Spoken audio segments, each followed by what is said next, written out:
नमस्कार, बहुत स्वागत है आपका हमारे इस खास पेशकश में। मैं हूं आपके साथ अमित शर्मा और हमारे साथ इस समय स्टूडियो में मौजूद हैं हरिभूमि INS 24/7 के प्रधान संपादक डॉक्टर हिमांशु द्विवेदी जी। सर, आपका बहुत बहुत स्वागत है इस खास पेशकश में। धन्यवाद अमित। मध्य प्रदेश बीजेपी लगातार मंथन और बैठकों के बाद भी महापौर पदों पर प्रत्याशियों के नामों को फाइनल नहीं कर पाई है। शनिवार को प्रदेश बीजेपी के कोर ग्रुप ने मंथन किया और इस दौरान जीत की संभावना वाले दावेदारों के नामों पर विचार किया गया। इसमें जिला प्रभारियों द्वारा दिए गए फीडबैक, मुख्यमंत्री के आंतरिक सर्वे, संगठन की तैयारी से लेकर स्थानीय समीकरणों पर बात हुई। बैठक में भोपाल, इंदौर, जबलपुर, ग्वालियर और सागर नगर निगम को लेकर विस्तार से बात हुई। यहां दावेदारों की संख्या अधिक है, इसलिए अभी विचार किया जाएगा। आज रविवार की बात करें तो वरिष्ठ नेता फिर से बैठक करेंगे। बड़ी खबर आपको बता दें, छिंदवाड़ा से जितेंद्र शाह, उज्जैन से मुकेश टटवाल का नाम सामने आ रहा है। बुरहानपुर से माधुरी पटेल के नाम तय माने जा रहे हैं। ग्वालियर में समीक्षा गुप्ता और माया सिंह के बीच पेंच फंसा हुआ है।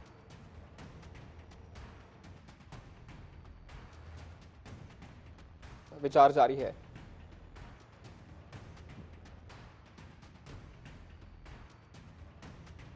के नामों को लेकर अभी तक सर एक फाइनल नतीजे पर बीजेपी नहीं पहुंच पाई है। क्या कुछ कारण आप इसके पीछे मानते हैं? क्या दावेदारों की संख्या अधिक है इस वजह से? देखिए, भारतीय जनता पार्टी मध्य प्रदेश का प्रमुख राजनीतिक दल है, सत्ता में है, तो इसमें तो कोई शक की बात ही नहीं है कि वहां पर दावेदारों की संख्या अधिक रहनी है। अंतर है, जो महत्वपूर्ण बात हमें समझने की, भारतीय जनता पार्टी और कांग्रेस पार्टी के संदर्भ में वो अंतर इस रूप में है कि कांग्रेस के टिकट पर जीतने की गारंटी नहीं मानी जाती है। वहीं भारतीय जनता पार्टी के संदर्भ में लगातार ये माना जाता है कि शहरी क्षेत्र के निकायों के संदर्भ में अगर भारतीय जनता पार्टी का टिकट आप प्राप्त करते हैं तो ये प्रबल संभावना है कि आप चुनाव भी जीतते हैं। यही कारण है कि भारतीय जनता पार्टी की ओर से जब भी नगरीय निकाय के चुनाव होते हैं तो उसमें अपेक्षाकृत ज़्यादा तनाव नेताओं के माथे पर होता है। इसलिए होता है क्योंकि उनके बीच से ही कई नाम होते हैं। कल भी कमोबेश यही कहानी रही। एक लंबे इंतजार के बाद भारतीय जनता पार्टी के तमाम नेता एक छत के नीचे बैठे। हालांकि दो नेता वहां पर मौजूद नहीं थे, एक कैलाश विजयवर्गीय और दूसरे ज्योतिरादित्य सिंधिया। ये दोनों वर्चुअल माध्यम से जुड़े। ज्योतिरादित्य सिंधिया इसलिए वर्चुअल से जुड़े क्योंकि उन्हें बॉम्बे से फ्लाइट से आना था, वो फ्लाइट लेट हो गई इसलिए वह लेट पहुंचे। वहीं कैलाश विजयवर्गीय भी उपलब्ध नहीं थे। लेकिन इतने तमाम मंथन चिंतन के बाद 16 सीटों के संदर्भ में जो नाम फाइनल होने थे, केवल और केवल 5 सीटों के संदर्भ में भारतीय जनता पार्टी की चुनाव समिति एक राय होकर एक नाम पर पहुंची। बाकी नामों के संदर्भ में पैनल ही तैयार कर पाए इतनी मशक्कत के बाद, और आखिरकार रात 11 साढ़े 11 बजे ये कहते हुए उठे कि अब ये पैनल तैयार कर दिया और इन पर अंतिम फैसला माननीय मुख्यमंत्री शिवराज सिंह चौहान और माननीय प्रदेश अध्यक्ष VD शर्मा परस्पर मंथन करके और संबंधित लोगों से बात करके कर लें। तो कुल मिलाकर अब प्रदेश चुनाव समिति की कोई बैठक होने नहीं जा रही है, यह हम अपने दर्शकों को बताना चाहते हैं। भारतीय जनता पार्टी की प्रदेश चुनाव समिति की जो बैठक होनी थी, उसे जो करना था वो कल कर लिया। वह 5 सीटों के संदर्भ में एक राय होकर एक नाम पर पहुंच गए। वो 5 नाम आपको हमारी टीवी स्क्रीन पर दिखाई दे रहे हैं, जिसमें उज्जैन से मुकेश टटवाल हैं, बुरहानपुर से माधुरी पटेल हैं, ग्वालियर से समीक्षा गुप्ता हैं, वहीं हमारे पास तो इस प्रकार के नाम हमारे पास में है। सतना से योगेश ताम्रकार हैं, अशोक पोरवाल का नाम भी है, लेकिन समीक्षा गुप्ता का नाम इसमें तय नहीं हुआ है। तो कुल मिलाकर जो घटनाक्रम है वो इस रूप में है कि 5 नामों के संदर्भ में सहमति बन पाई, लेकिन 11 सीटों के संदर्भ में पेच फंसा हुआ है और उसमें 4 बड़ी सीटें हैं। एक इंदौर, दूसरा भोपाल, तीसरा जबलपुर, चौथा रीवा। तो इस प्रकार से इन सीटों के संदर्भ में पेच ज़्यादा है। ग्वालियर के संदर्भ में भी दिलचस्प स्थिति है अमित। दिलचस्प स्थिति इसलिए है क्योंकि ग्वालियर गढ़ रहा है सिंधिया परिवार का। सिंधिया पहले कांग्रेस की ओर से प्रत्याशी तय करते थे। पहली बार ऐसा है कि जब वो ग्वालियर से भारतीय जनता पार्टी के लिए नाम तय कराने में भूमिका रख रहे हैं, और जो भाजपा उनकी खिलाफत में नाम खोजा करती थी उसे अब सिंधिया की पसंद को भी तवज्जो देनी पड़ेगी। तो इस प्रकार का एक उलझन भरा मामला वहां पर बना हुआ है। बिल्कुल, तो इस प्रकार का एक उलझन हुआ मामला भरा हुआ है। सर, इस बार बीजेपी ने जिस तरह से गाइडलाइन भी जारी की थी कि जितने भी सिटिंग MLA हैं, MP हैं, उन्हें टिकट नहीं दिया जाएगा, इसे आप किस तरह से देखते हैं और इस गाइडलाइन पर आपकी टिप्पणी? देखिए, ये आधिकारिक रूप से कोई गाइडलाइन भारतीय जनता पार्टी ने जारी नहीं की। उसने कभी ये किसी नेता ने नहीं कहा, ना शिवराज सिंह चौहान ने कहा, ना VD शर्मा ने कहा, ना मुरलीधर राव ने कहा कि हम विधायकों को टिकट नहीं देंगे। लेकिन यह माना जा रहा था कि भारतीय जनता पार्टी, जिसमें कार्यकर्ताओं की कोई कमी नहीं, नेताओं की कोई कमी नहीं है, बल्कि अफसरों की कमी हो गई, क्योंकि संख्या इतनी ज्यादा हो गई नेताओं कार्यकर्ताओं की कि एक व्यक्ति एक पद के सिद्धांत के तहत शायद विधायक या सांसद के नाम पर विचार नहीं होगा। लेकिन भोपाल और इंदौर ने भारतीय जनता पार्टी को अपनी इस सोच में बदलाव के लिए बाध्य किया हुआ है। बदलाव इसलिए है कि कांग्रेस पार्टी ने 2 प्रत्याशी दिए, एक इंदौर से संजय शर्मा जी के संदर्भ में, और दूसरा जो नाम दिया गया है वो नाम दिया गया है विभा पटेल के रूप में भोपाल से विभा पटेल पहले भी महापौर रह चुकी हैं, एक लोकप्रिय चेहरा है। वहीं संजय शुक्ला जो इंदौर से विधायक हैं, कांग्रेस इंदौर में कोई बहुत मजबूत स्थिति में नहीं रहती है, पर फिर भी संजय शुक्ला वहां पे चुनाव जीतने में अच्छे मतों के साथ कामयाब रहे। तो इसके मद्देनजर भारतीय जनता पार्टी 2 नामों पर विचार कर रही है, एक कृष्णा गौर जो भोपाल से स्वयं भी पहले महापौर रह चुके हैं, गोविंदपुरा क्षेत्र से विधायक हैं। वहीं दूसरी ओर रमेश मेंदोला हैं, जिनको कैलाश विजयवर्गीय का कट्टर समर्थक के तौर पर माना जाता है। वह लगातार सर्वाधिक मतों के अंतर से विधानसभा चुनाव जीतने का रिकॉर्ड रख रहे हैं, लेकिन फिर भी कैलाश जी के साथ नजदीकी के चलते ही उस सम्मान और स्थान को नहीं पा रहे हैं जो वस्तुतः लोग मानते हैं कि उन्हें मिलना चाहिए, अर्थात मंत्रिमंडल का हिस्सा उन्हें नहीं बनाया जा रहा है। तो उनका नाम भी इस कारण से महापौर के प्रत्याशी के लिए गंभीरता के साथ विचार किया जा रहा है। अगर कोई बड़ा उलटफेर नहीं हुआ तो मानिए कि रमेश मेंदोला और कृष्णा गौर ही वो चेहरे होंगे जो भारतीय जनता पार्टी की ओर से मैदान में होंगे। तो ये कुल मिलाकर वहां की स्थितियां हैं। बिल्कुल सर, और आपने जिस तरह से संजय शुक्ला का जिक्र किया, कैलाश विजयवर्गीय ने हाल ही में उन्हें देख करके बयान दिया था कि संजय शुक्ला तो सिर्फ एक फिलहाल बच्चे हैं पार्टी के सामने, उन्हें बहुत काम करना बाकी है। और जिस तरह से आप कह रहे हैं कि रमेश मेंदोला और कृष्णा गौर का नाम इसमें आ सकता है, फिलहाल देखना होगा कि कब तक लिस्ट इसकी फाइनल होती है। सर, जिस तरह से बीजेपी में लगातार बैठकों का दौर जारी है, ज्योतिरादित्य सिंधिया भी इन बैठकों में कभी सार्थक रूप से या फिर वर्चुअली वो शामिल होते हैं। एक खबर बीच में ऐसी भी आई सर कि जब ज्योतिरादित्य सिंधिया एक बैठक में थे तब नरेंद्र सिंह तोमर उस बैठक को छोड़कर चले गए। देखिए, एक कुल मिलाकर व्यर्थ की बातचीत है। जो हमारी जानकारी है उसके अनुसार ये था कि कोर ग्रुप की बैठक में सारे नेता अपने अनुसार समय पर आने के लिए सूचित किए गए थे। लेकिन ज्योतिरादित्य सिंधिया के साथ में दिक्कत ये रही कि वह बॉम्बे में था, और बॉम्बे से जस्ट फ्लाइट से आना था, वो फ्लाइट लेट हो गई। दूसरी तरफ नरेंद्र सिंह तोमर को रात में भोपाल एक्सप्रेस से निकलना था। यह एक संयोग रहा कि जब ज्योतिरादित्य सिंधिया पहुंचे उसी समय पर नरेंद्र सिंह तोमर की ट्रेन का समय हो रहा था। फिर भी लगभग 10 मिनट तक दोनों नेता एक साथ उस बैठक में शामिल रहे। इसलिए ये जो खबरें फैलाई जा रही हैं कि बैठक में जैसे ही ज्योतिरादित्य सिंधिया पहुंचे नरेंद्र सिंह तोमर उठ गए, इसमें कोई सच्चाई नहीं है। सच्चाई ये है कि दोनों नेता तकरीबन 10 मिनट तक एक साथ बैठक में शामिल भी रहे, और उसके बाद में नरेंद्र सिंह तोमर जी को उठकर इसलिए जाना पड़ा क्योंकि उनकी ट्रेन थी। पहले उन्हें फ्लाइट से जाना था, वो फ्लाइट उनकी छूट गई क्योंकि बैठक लंबी चली। तो उसके बाद में उन्होंने अपनी टिकट भोपाल एक्सप्रेस से कराई। तो जब भोपाल एक्सप्रेस का टाइम हो गया तो तय बात थी कि उन्हें उस बैठक के लिए छोड़कर ट्रेन पकड़ने के लिए जाना पड़ा। लेकिन इसके अलावा भी कुछ और जानकारी हमारे पास में है इस बैठक के संदर्भ में। हमारे पास जानकारियां जो है वो उन पैनल के संदर्भ में है जो विभिन्न क्षेत्रों में महापौर पद के प्रत्याशी के लिए भारतीय जनता पार्टी ने कल के मंथन में तैयार की। जैसे जबलपुर के संदर्भ में बात करें, जबलपुर में 3 नामों का पैनल तैयार किया गया है। एक नाम कमलेश अग्रवाल जी के संदर्भ में, दूसरा नाम भारतीय जनता युवा मोर्चा के पूर्व प्रदेश अध्यक्ष अभिलाष पांडे का है, लेकिन तीसरा नाम जो है वो ज्यादा गंभीर है। एक डॉक्टर जामदार वहां पर है जिन्हें पार्टी वहां से प्रत्याशी बनाने की इच्छुक है। लेकिन एक बड़ी दिलचस्प स्थिति इसके संदर्भ में यह है कि डॉक्टर जामदार को पार्टी प्रत्याशी बनाना चाहती है, पर डॉक्टर जामदार स्वयं चुनाव लड़ने के इच्छुक नहीं है। तो यह तय किया गया है कि एक बार डॉक्टर जामदार को मनाने की कोशिश की जाए, और अगर डॉक्टर जामदार मान जाते हैं तो डॉक्टर जामदार ही जबलपुर से भारतीय जनता पार्टी के महापौर पद के प्रत्याशी होंगे। अगर डॉक्टर जामदार को मना पाने में पार्टी कामयाब नहीं होती है, तब ही कमलेश अग्रवाल और अभिलाष पांडे जी के संदर्भ में विचार किया जाएगा।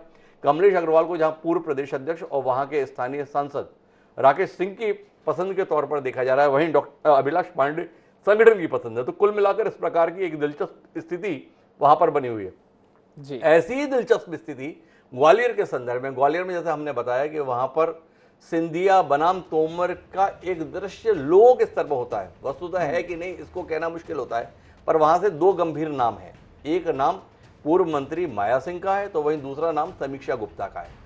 अब दिक्कत जो आ रही है वो ये है कि समीक्षा गुप्ता के नाम के संदर्भ में नरेंद्र सिंह तोमर की असहमति रहती है। माया सिंह एक ऐसा नाम है जिसमें नरेंद्र सिंह तोमर और ज्योतिरादित्य सिंधिया दोनों ही एक राय हैं। इसलिए हैं क्योंकि जहां ज्योतिरादित्य सिंधिया के परिवार से माया सिंह जुड़ी हुई है, वहीं माया सिंह का अपना कार्य व्यवहार ऐसा है जिसके चलते उनका नरेंद्र सिंह जी के संदर्भ में भी एक सद्भाव का नाता है। उनके पति ध्यानेंद्र सिंह के साथ भी नरेंद्र सिंह तोमर के बहुत अच्छे संबंध हैं। तो कुल मिलाकर ये स्थिति है, पर वहां पर पेच ये फंस रहा है कि अनारक्षित महिला है, मतलब सामान्य वर्ग महिला के लिए वो सीट निर्धारित है। लेकिन ये दोनों जो प्रमुख प्रत्याशी पद के लिए दावेदार हैं, समीक्षा गुप्ता वह कलाड़ समाज से आती हैं, वहीं माया सिंह जाट समुदाय से ताल्लुक रखती है। दोनों ही पिछड़ा वर्ग के अंतर्गत आते हैं। इसलिए वहां पर भारतीय जनता पार्टी के एक वर्ग कह रहा है कि अनारक्षित सीट से आरक्षित वर्ग के व्यक्ति को प्रत्याशी कैसे बनाया जा सकता है, और इसके चलते दो नाम और निकल के आते हैं, एक डॉक्टर वीरा लोहिया और दूसरा सुमन शर्मा। तो कुल मिलाकर इस प्रकार की दिलचस्प स्थिति है, लेकिन प्रबल संभावना वहां पर माया सिंह के नाम पर मोहर लगने की ही है। जी, तो प्रबल संभावना इन नामों की है, जिस पर सर बता रहे हैं कि काफी उम्मीदवार मैदान में हैं, लेकिन कुछ ऐसे जिम्मेदार चेहरे भी जिसे पार्टी मौका दे सकती है। सर, आपने जिक्र किया पिछड़ा वर्ग का, पिछड़ा वर्ग के अलावा और कौन से समीकरण इस चुनाव में हो सकते हैं जिसे बीजेपी भरपूर साधने की कोशिश करेगी, ताकि एक बैलेंस प्रत्याशियों के नाम की घोषणा तो हो ही, लेकिन कहीं पार्टी में असंतोष भी ना हो?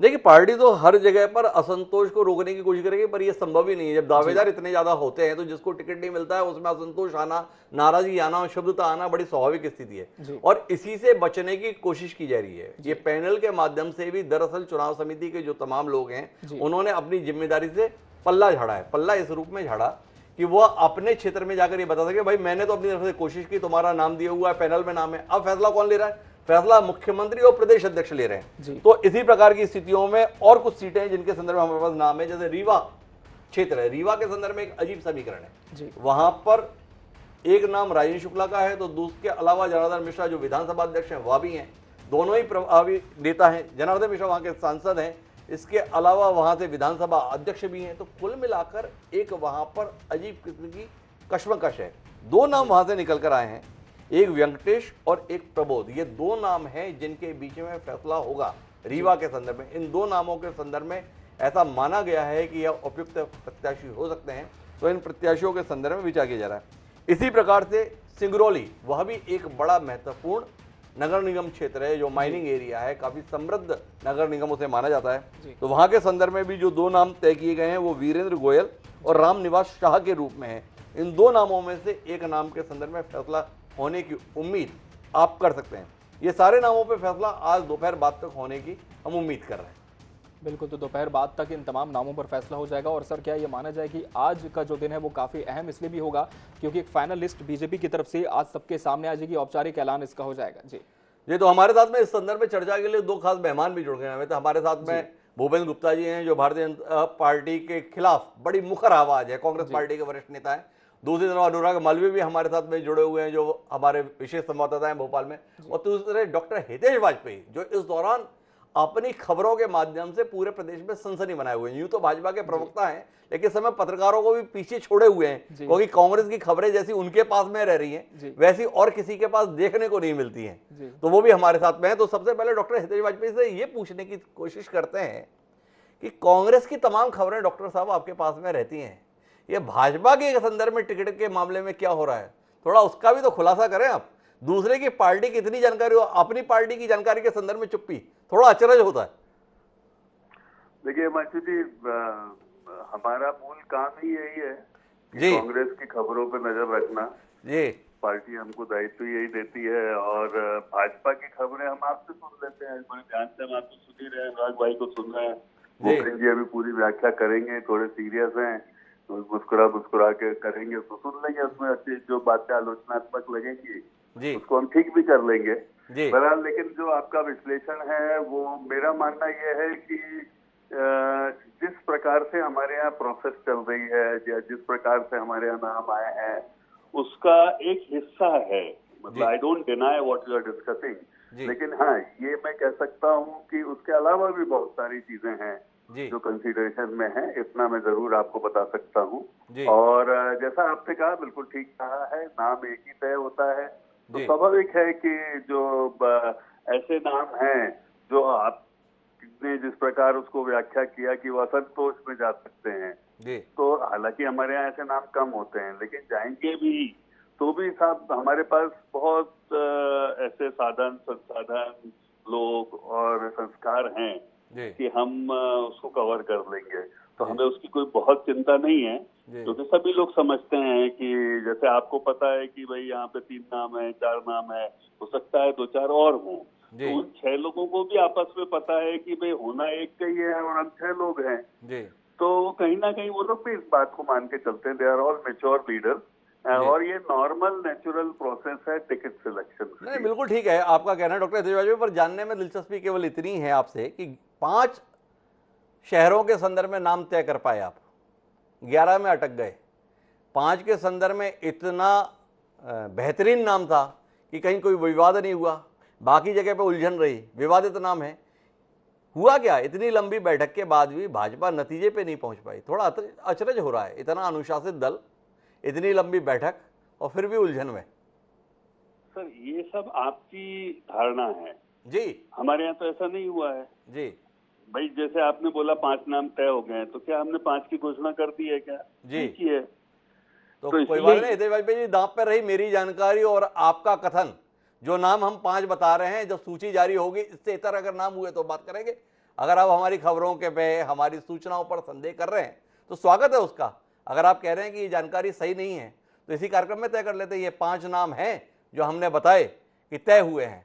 जब सूची जारी होगी अगर इससे इतर नाम हुआ तो फिर बात करेंगे।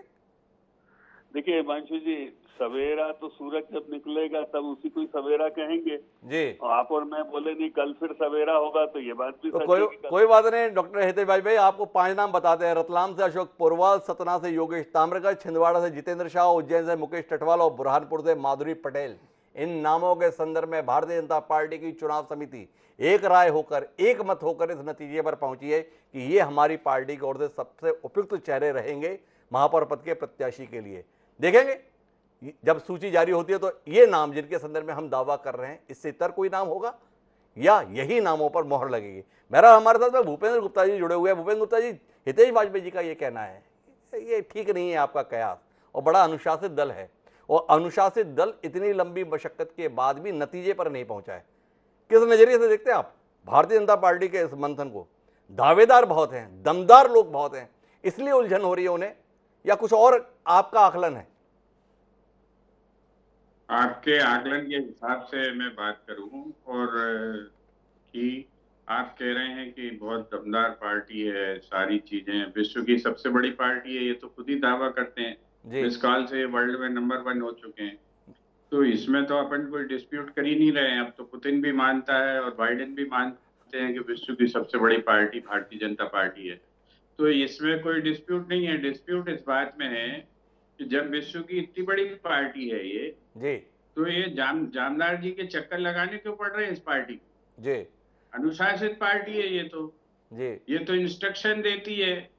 एक रात में जो है गडकरी जी का कैंडिडेचर बदल जाता है 5 मिनट पहले जी। तो जो पार्टी इतनी अनुशासित है वो जामदार जी के चक्कर लगा रही है जी, और अपना सिद्धांत बदलने के लिए जो है मरी जा रही है कि जो उसने कहा था कि हम विधायकों को टिकट नहीं देंगे, परिवारों को टिकट नहीं देंगे, आज वो जो है अपने सिद्धांत बदलने के लिए भी जो है तरीके ढूंढ रही है कि कैसे जो है इसको वापस खाया जाए जी। तो ये जो 2 गले की बातें हैं कि जो छपवाने का गला अलग है और आचरण करने का गला अलग है।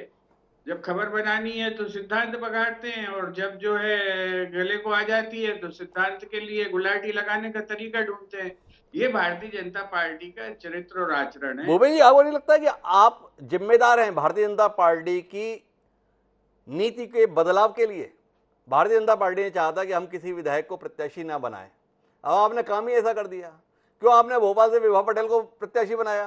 क्यों आपने संजय शुक्ला को इंदौर से प्रत्याशी बनाया? अब आपने प्रत्याशी ऐसे उतार दिए हैं, अब भाजपा को उनके मुकाबले के लिए दमदार प्रत्याशी देने पड़ रहे हैं, तो आप शिकायत कर रहे हो देखो कैसी पार्टी है। गलती किसकी है, भाजपा की या आपकी? वो तो भारत में सारी गलती हमारी है। 60 साल बाद अभी नेहरू जी की डेथ हुए हो गए, मगर बेचारे वो अभी तक दोषी हैं। अगर इनका पेट्रोल महंगा होता है तो नेहरू जी के कारण होता है, तो उसमें भी हमें कोई डिस्प्यूट नहीं है। क्योंकि जो है जो लोग जो असमर्थ लोग होते हैं, जिनके पास कोई सिद्धांत नीति नहीं होती है, वो हमेशा बलि के बकरे ढूंढते रहते हैं। अपनी पार्टी में भी ये ढूंढते हैं। नूपुर शर्मा को मरवा ही दिया इन्होंने जी। तो ये जो है ये बलि के बकरे ये ढूंढते ही रहेंगे, जीवन इनका इसी में कटना है। मैं ये बात कह रहा हूँ आपसे कि हमारा कैंडिडेट 6 महीने पहले डिक्लेयर हो गया था, संजय शुक्ला जी। और 6 महीने पहले से ये जो है सिद्धांत बघार रहे थे, किसी एमएलए को नहीं देंगे, एमएलए को नहीं देंगे, परिवार को नहीं देंगे, ये नहीं करेंगे, वो नहीं करेंगे, हम महान पार्टी हैं। अब क्या हो गया अचानक महान अब पार्टी? क्या हो गया ये सवाल कर रहे हैं भूपेन जी। मेरे साथ में अनुराग मालवीय जुड़े हुए हैं। अनुराग मालवीय, क्या आपको लगता है कि रमेश मेंदोला को रोकने के लिए भाजपा का ये फैसला था अनाधिकृत रूप से कि हम किसी विधायक को प्रत्याशी नहीं बनाएंगे, पर विभा पटेल के मुकाबले कृष्णा गौर को उतारने की मजबूरी कहीं रमेश मेंदोला की राह आसान तो नहीं कर देगी? देखिए, बड़ा बिल्कुल सही कह रहे हैं आप, और किस तरह से कॉन्ट्राडिक्ट होता है और कैसे ये जो पूरी की पूरी हम देख रहे हैं भारतीय जनता पार्टी के लिए बहुत बड़ी परीक्षा नहीं है, परीक्षा गाइडलाइन हो गई है, और उसका बड़ा कारण सिर्फ भोपाल और इंदौर है। दरअसल एक जगह पे कृष्णा गौर है, गोविंदपुरा जैसी सैफ सीट जो असेंबली सीट है उससे वो विधायक हैं, और कृष्णा गौर को पूरी भारतीय जनता पार्टी एक राय होकर भोपाल से महापौर का चुनाव लड़ाना चाहती है, लेकिन कृष्णा गौर खुद नहीं लड़ना चाहती। लेकिन उनके लिए कंसिडरेशन की बात होती है कि उनको बतौर विधायक लड़ा दे, लेकिन ये बात तब तक के नहीं थी जब तक कि रमेश मेंदोला का मामला था। शुरू से कैलाश विजयवर्गीय वन स्टैंड पे थे, और वो स्टैंड यही था कि रमेश मेंदोला को उतारा जाए, लेकिन उनको रोकने के लिए गाइडलाइन बना दी गई, भले ही कृष्णा गौर को ना मिले। अब धर्म संकट की स्थिति ये हो गई है पूरे प्रदेश में, ये बड़ी बात है, ये आश्चर्य नहीं, पूरे प्रदेश में बहुत अच्छे कैंडिडेट्स हैं बीजेपी के पास, सिर्फ भोपाल को छोड़ के। आप राजधानी भोपाल में कृष्णा गौर को हटा दीजिए तो भारतीय जनता पार्टी के पास में कैंडिडेचर नहीं है ओबीसी महिला, तो ये बड़ी समस्या है। और क्योंकि जब वो गाइडलाइन बदलेंगे तो पूरे तमाम जो है नगर निगमों में स्थितियां बदल जाएंगी, दावेदार बदल जाएंगे, और यही कारण है कि वेट एंड वॉच की। अनुराग, आपने काफी टफ टिप्पणी कर दी है। भारतीय जनता पार्टी इतना मजबूत राजनीतिक दल, पिछले 17-18 साल से मध्य प्रदेश में सत्ता पे काबिज, और प्रदेश की राजधानी में एक कृष्णा गौर से इतर उसके पास में कोई दमदार कैंडिडेट नहीं। वाकई डॉक्टर हितेश वाजपेयी जी मेरे साथ जुड़े हुए हैं। अनुराग मालवीय जी की टिप्पणी कितना हृदय को भेद गई हितेश जी आपके? सर, इसके पहले तो मैं जो भूपेन जी की खरोच मार गई है उसके ऊपर थोड़ी सी मल्लत लगा देता जी। देखिए, कांग्रेस पार्टी का हाल कैसा हो गया, मजाकिया हो गए जी। आप अजय माकन को हरवा के भूपेश बघेल आ गए आपके यहाँ के। फिर उसके बाद आप देखो तो कल हेरा फेरी और जालसाजी के आरोप में भ्रष्टाचार मार्च निकालेंगे इनके सभी पार्षद, सॉरी सांसद और सब लोग जी। आप सोचिए, ईडी दफ्तर जा रहे हैं हेरा फेरी के आरोप में और बोलते सत्यमेव जयते ये तो हाल कांग्रेस पार्टी का हो गया, इनको कौन वोट देगा जी। और ये इसीलिए तो इनकी हालत खराब है। हम 16 की 16 नगर निगम जीतते क्यों हैं जी? क्योंकि भाई हमारी यहाँ सरकार है, दिल्ली में सरकार है, तो फ्लाईओवर हमें बनाना है, नर्मदा जल हमें लेकर आना है, सड़कें हमें बनाना है, तो हमको मालूम है कि नगर सरकारें चलानी है हमको, इनको क्या करना है, भ्रष्टाचार करना और मजाक करना है बैठ के, इसके अलावा उपास उड़ाना है, इसके अलावा कुछ नहीं करना है। तो जनता बहुत अच्छे से समझती है और यही कारण है कि हम लोग सोच समझकर समझदारी के साथ हम लोग निर्णय ले रहे हैं।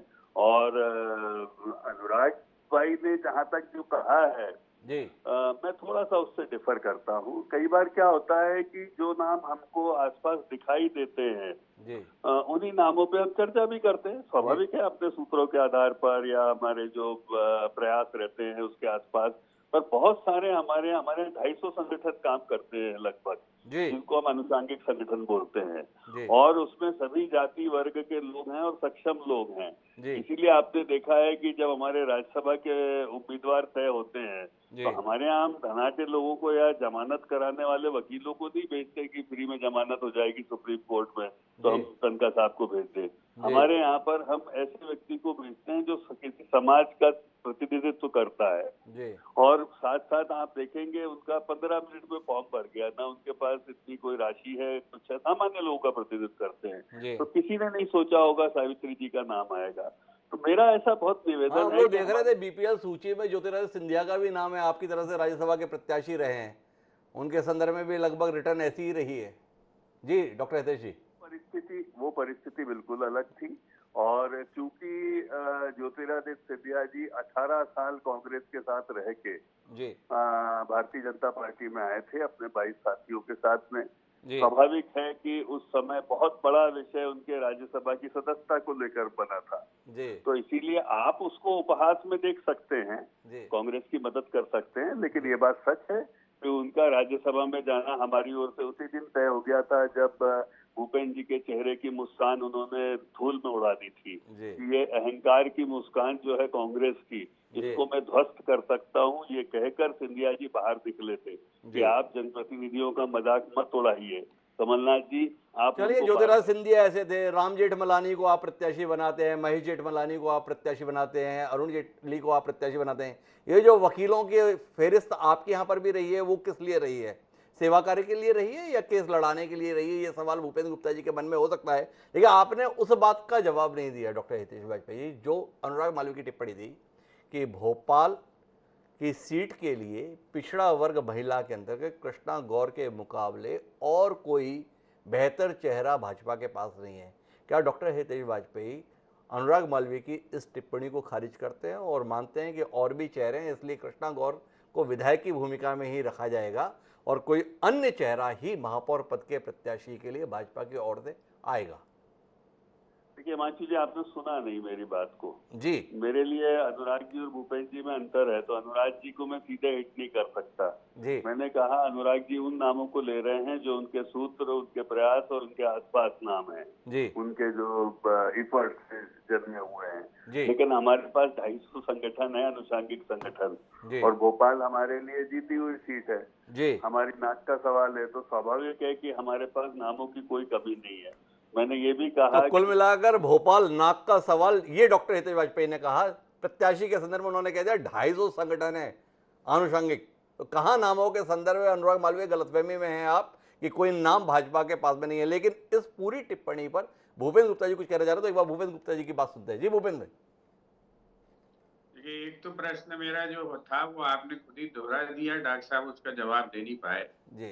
कि जो है कांग्रेस का कोई भी नेता जी, भले उस पे मुकदमे चल रहे हो जी, मगर कांग्रेस का कोई नेता जो है बलात्कार, सेक्स रैकेट चलाने, पाकिस्तान से जो है पैसे लेकर जो है एक्सचेंज चलाने के आरोप में आज तक बंद नहीं हुआ है जी। इस तरह के जो गंभीर आरोप हैं, बच्चियों से जो है नंगे होकर मालिश करवाने के आरोप में कोई कांग्रेसी आज तक बंद नहीं हुआ है, या जो है अप्राकृतिक कामों के मामले में कोई कांग्रेसी आज तक जो है बंद नहीं हुआ है। तो ये अपराधों का अंतर जो है ये वाजपेयी जी आसानी से समझते हैं और वो जो है वो भी मजाक में इस डिबेट को एक्चुअली टालना चाह रहे हैं और वो हिट नहीं करना चाहते अनुराग जी को, तो अब हमसे बात करनी पड़ेगी उनको।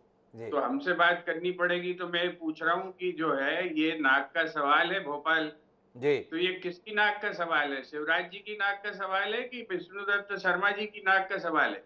और ये जो है किसकी नाक के लिए संघर्ष चल रहा है, इस पर जो है चर्चा होनी चाहिए। उपमा राय का नाम क्यों कट गया है और जो है किसकी नाक बचाने के लिए जो है वो नाम आ रहा था और किसकी नाक काटने के लिए नामों पर जो है बहस और डिस्कशन हो रहा है, ये बात भी तो होनी चाहिए। जब नाक बताई थी आपने कि आपकी ये नाक की लड़ाई चल रही है, तो ये नाक किसकी है? आदरणीय मुख्यमंत्री जी की है कि आदरणीय विष्णुदत्त शर्मा जी की है? मोहन भाई, आपके लिए रास्ता आसान कर दिया है। डॉक्टर हितेश वाजपेयी ने बता दिया है कि भारतीय जनता पार्टी के लिए भोपाल की महापौर सीट नाक का सवाल रहेगी। तो अब आपको तय करना है इस नाक का विषय बनी हुई सीट के संदर्भ में कांग्रेस किस अंजाम तक पहुंचा पाने में सफल होती है। लेकिन जो महत्वपूर्ण बात है वो ये कि भारतीय जनता पार्टी एक लंबी चर्चा के बाद भी 16 महापौर प्रत्याशियों का चयन कर पाने में नाकाम रही। आखिरकार भारतीय जनता पार्टी ने हमारी जानकारी के मुताबिक 5 सीटों के संदर्भ में एक राय होकर ही नाम तय किए। बाकी 11 सीटों के संदर्भ में आखिरकार यह फैसला लिया गया कि माननीय मुख्यमंत्री और माननीय प्रदेशाध्यक्ष परस्पर चिंतन मंथन करके और संबंधित क्षेत्रों के नेताओं से निजी स्तर पर बातचीत करके नामों को फाइनल कर दें। लोग बड़े टकटकी लगाए भारतीय जनता पार्टी के फैसले का इंतजार कर रहे हैं।